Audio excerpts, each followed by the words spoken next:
నన్ను దొర అని ప్రచారం చేశాను. దొరల పాలన అంతం చేశాం, గడిలు బద్దలు కొట్టామని అండి. నేను ఒక ఆయన పెట్టినండి సోషల్ మీడియాలో పోస్టు. జనగామ మార్కెట్ కమిటీలో ఒక అమ్మాయి పాప లేడీ పోలీస్ కాలు ముక్తా ఉంది. నీ కాలు ముక్తాం సార్, బాంచారు సార్, కొనుండి సార్. ఇది దొరల పాలన, మాది దొరల పాలన.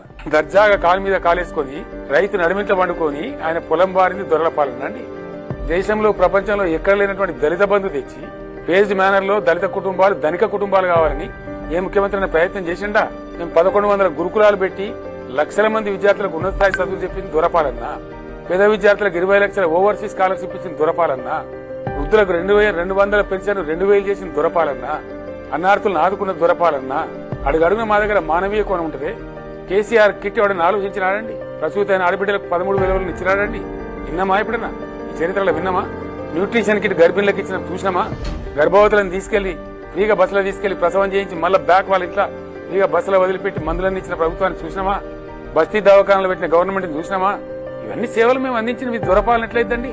రైతు బంధు పూలల్లో పెట్టి వాళ్ళ బ్యాంక్ వేసిన మేము రైతు బంధు అడితే చెప్పుతో కొట్టమంటారానండి? ఎవరు దొరపాలన? వీళ్ళు ఎంత బాధలో ఉన్నారు రైతులు, ఎంత పీడిస్తున్నారు మీరు వాళ్ళను. కళ్ళాలలో 15 రైతులు కొనే దిక్కులేదు. ప్రతిరోజు సాయంత్రం నా టేబుల్ మీద ఉండేది రిపోర్ట్. నేను రైతులను ప్రత్యక్షంగా గెలవపోయినా ఆ రైతుల ధాన్యం కొంటుందా లేదా, ఆ రైతులకు రైతు బంధు పడ్డదా లేదా, రైతు బీమా పోతున్నదా లేదా, అయితే దొరపాలన అవుతుందా?